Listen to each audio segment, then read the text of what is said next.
हरिद्वार के पटरी जंगलात की पुरसुकून फ़ज़ाओं में वाक़ा हज़रत शाह मोहम्मद शाह अल मारूफ काठे पीर बाबा रहमतुल्लाह अलैह की दरगाह अपने 856वें सालाना उर्स की तक़रीब में दिलों को जोड़ रही है।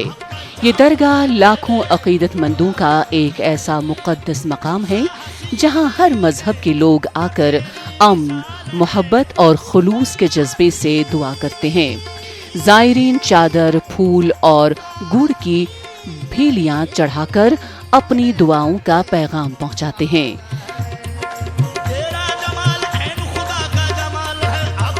ये जगह अक़ीदत और रवादारी की एक जिंदा मिसाल है, जहाँ हर साल मुल्क भर से लोग आते हैं ताकि अपनी रूहानी तस्कीन पाएं और भाईचारे का दर्स हासिल करें। काठे पीर बाबा रहमतुल्लाह अलैह की दरगाह की सबसे ख़ास बात इसकी बैनुल मज़ाहिब यकजहती है। यहाँ न मजहब की कोई दीवार है और न ज़ात की कोई हदबंदी।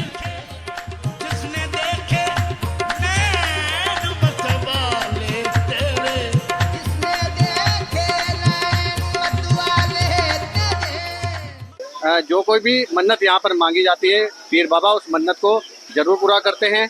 और मैं आपको बता दूं कि काठे पीर में ये आबादी से काफ़ी दूर है, घने जंगल के बीच ये बसा है। हालांकि अब तो जंगल कम हो गया, लेकिन फिर भी यहाँ पर जो है बचा कुचा काफ़ी जंगल है। मेरे पीछे आप ये देख भी सकते हैं। और इतनी दूर होने के बावजूद भी लोग यहाँ पर अपने वाहनों से आते हैं, और जिनके पास वाहनों की सुविधा नहीं है वो टैक्सी, टेम्पो या फिर बैटरी रिक्शा लेके आते हैं। और यहाँ तक कि आस्था इतनी है लोगों में कि लोग यहाँ पर पैदल भी आ जाते हैं। और इस समय जो उर्स चल रहा है, रोजाना लाखों की संख्या में लोग आ रहे हैं। और सबसे बड़ी बात कि यहाँ पर हिंदू, मुस्लिम, सिख, ईसाई सब लोग आते हैं और अपनी मन्नत के अनुसार यहाँ पर प्रसाद चढ़ाते हैं और मनोकामनाएं मांगते हैं। और यहाँ पर जिस तरह से कहते हैं कि शरीर में गांठ हो जाती है, खाज खुजली हो जाती है या अन्य किसी प्रकार की बीमारी, जो कोई भी यहाँ से मन्नत मांगता है कि पीर बाबा बीमारियाँ भी ठीक करते हैं। और बीमारियाँ ठीक होने के बाद यहाँ पर झाड़ू नमक का प्रसाद चढ़ाया जाता है, भेली चढ़ाई जाती है और गुलदाना चढ़ाया जाता है। तो कह सकते हैं कि बड़ा ही प्रसिद्ध ये मेला है।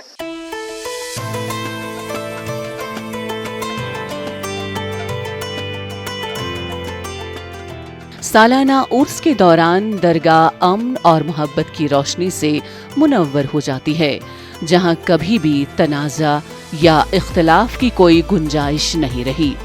सदियों से ये जगह भाईचारे और खुलूस का मरकज रही है, जो तमाम फिरकों के लोगों को एक छत तले लाती है।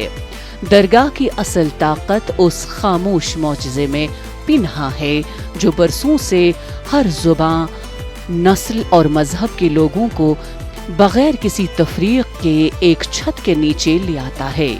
यहाँ न कोई मजहब की दीवार है, न जात पात की कैद, सिर्फ ईमान और अकीदत का चिराग रोशन है।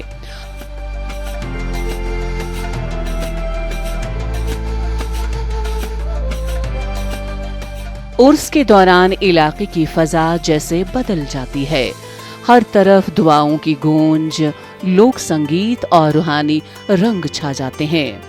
दिलचस्प बात यह है कि इस तकरीब में कभी किसी झगड़े या फिरका वाराना कशीदगी की कोई मिसाल नहीं मिली। यहाँ रवायत उसे न सिर्फ मुक़द्दस बल्कि बाएतमाद बनाती है। ये दरगाह बरसों से लोगों के दिलों में अमन व आश्ती की वो रोशनी जगा रही है जो किसी करामत से कम नहीं।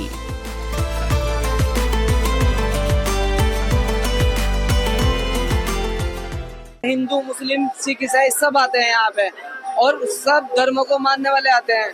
और जो है यहाँ पे आके भाईचारा कायम करते हैं। और फिर दूसरी बात यह, यहाँ पे सबकी मुरादें पूरी होती हैं।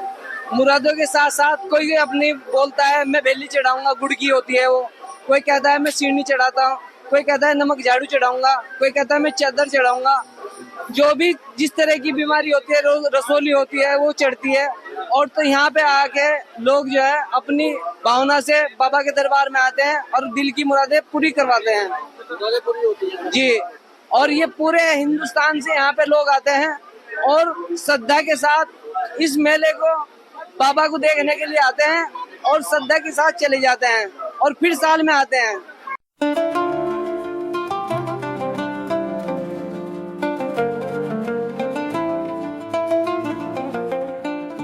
काठे पीर बाबा रहमतुल्लाह अलैह की दरगाह हर मजहब से ताल्लुक रखने वाले अकीदतमंदों को यकसां अपनायत देती है। हिंदू, मुसलमान, सिख, ईसाई सब मिलकर यहाँ दुआ गो होते हैं। अकीदतमंदों का कहना है कि वो कई नस्लों से यहाँ आते हैं। कहते हैं हमारी जिंदगी के कई मसाइल यहाँ की दुआ से हल हुए हैं। मजहब मुख्तलिफ हो सकता है मगर खुदा एक है। ये दरगाह दिलों को जोड़ती है, जिस्मों को नहीं बांटती। यहाँ की फजा हर रोज मोहब्बत और हम आहंगी की गवाह है, जिसमें तमाम फिरकवारियत खत्म हो जाती है।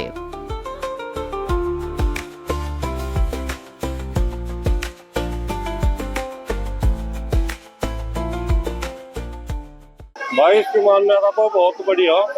पीर महाराज जो कुछ मांगो भाई मनसा पूरी करो। हमारे बाप दादा तो यहाँ से आते जा रहे, हम भी छोटे छोटे थे, उनके साथ आया करते, फिर बाद में भी आ रहे। जो भी मांगा वही मनसा पूरी करो सच्चे दिल तो। भाई यहाँ से तो बहुत दूर दूर तक का आदमी आवो, जैसा सहारनपुर हुआ, गाजियाबाद हुआ, दिल्ली हुआ, देहात का आदमी तो आवो ही आवो। काफी प्रसिद्धि है। कभी सुना था बहुत बुढ़े बताया करते, और कोई गाड़ी ले जा रहा था, उसका पहिए की कील निकट गई और उन उसमें लगा कर लकड़ी और कहने लगा पीर बादशाह महाराज तो ऐसा आया तो मेरी गाड़ी घर तक पहुँचाया था, और उसी लकड़ी से वह गाड़ी घर तक चली गई थी। तो जब सही आ रहे हो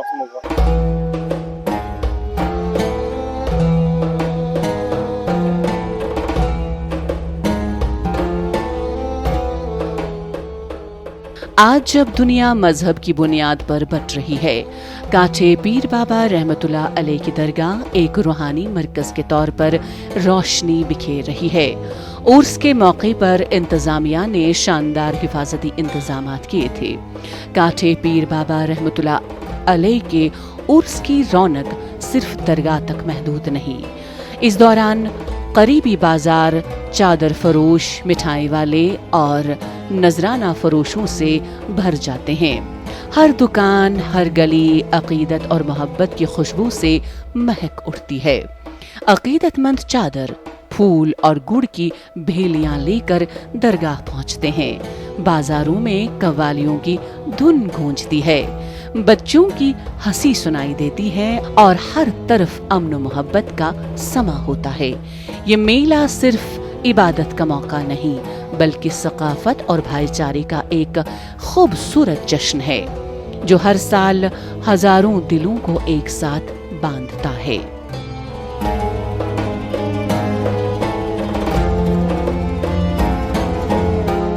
देखिए, ये मेला पहले से ही कौमी एकता का एक बहुत जागरूक रहा, और यहाँ पर जैसे हमारे बड़े कहते हैं कि भाई कश्मीर से कन्याकुमारी तक, मशरिफ से मगरिब तक, क्योंकि कौमी एकता में सबको एक साथ लेके, क्योंकि जितने भी बड़े बुजुर्ग हुए, सूफी संत हुए, उन्होंने सबको साथ लिया, सबको एकता का पाठ पढ़ाया। यहाँ पर प्रसाद, गुड़ की भेली, झाड़ू, नमक, धूपबत्ती, अगरबत्ती, चादर, फूल, इलायची दाना, मतलब जो भी चीज़ जैसे कोई मन्नत मांग लेता है वही चीज़ यहाँ पर चढ़ाते हैं कि बाबा मेरा ये काम हो जा और मैं आपके यहाँ आपके दर पे ये चीज़ चढ़ा के जाऊँगा, तो वो उनका काम बन जा, वो यहाँ से चढ़ा के चले जा। क्योंकि यहाँ से बहुत IAS, IPS, PCS भी बने हैं इसी दर से, तो उन्हें आस्था बहुत हो।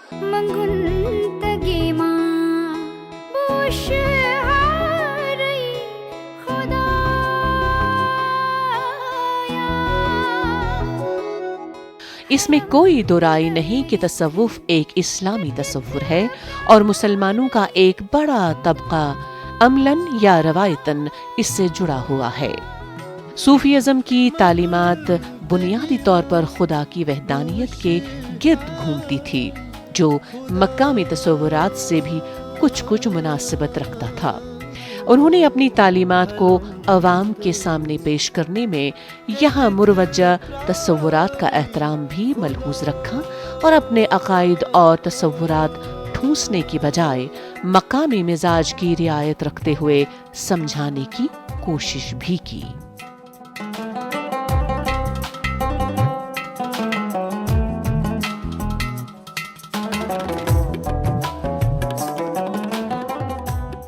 कुरान परान कोनो मुदुक कुरान परान गोइनो सूर कुरान परान कोनो मुदुक कुरान परान गोइनो सूर कुरान परान जिंद के थुरूदुक कुरान परान दुद मंसूर।